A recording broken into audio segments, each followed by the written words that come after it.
Dans le village de Seyoro vivaient deux frères très différents. L'aîné, Yiri, était calme, travailleur, respecté. Le cadet, Facé, lui, était malin, bavard, mais paresseux. Quand leur père mourut, il leur laissa deux champs identiques.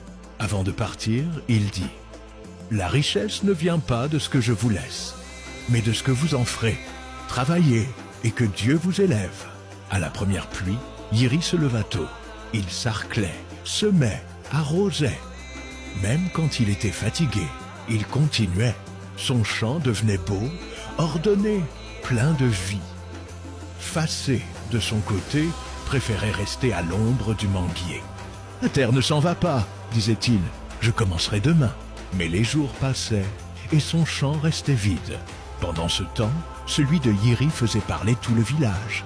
Même les femmes du marché chuchotaient entre elles. « Yiri est courageux, hein. Son champ, c'est comme un jardin du ciel. » Un soir, Facé passa devant le champ de son frère. Il vit les épis mûrs bouger avec le vent, les plants forts et bien dressés. Il entendit une fille murmurer « C'est lui qu'il me faut !» Le cœur de Facé se serra. Il rentra chez lui plein de jalousie. Cette nuit-là, pendant que tout le monde dormait, il sortit en silence. Il entra dans le champ de son frère, coupa des tiges, écrasa les sillons et jeta de la cendre dans le puits. Il fit cela vite et rentra sans bruit. Mais il ne savait pas que Yiri était réveillé.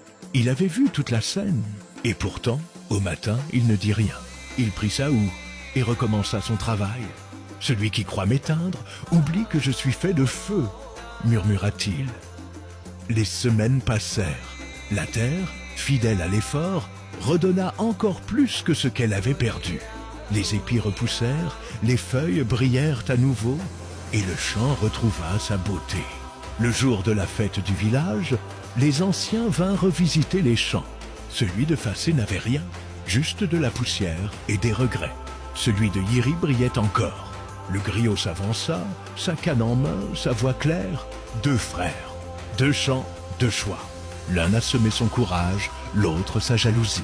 Et la terre a choisi. Le silence tomba sur le village. Facé baissa la tête. Yiri, lui, ne dit rien. Il savait que la terre, comme la vérité, ne trahit jamais le juste. Morale, la jalousie est un couteau sans manche.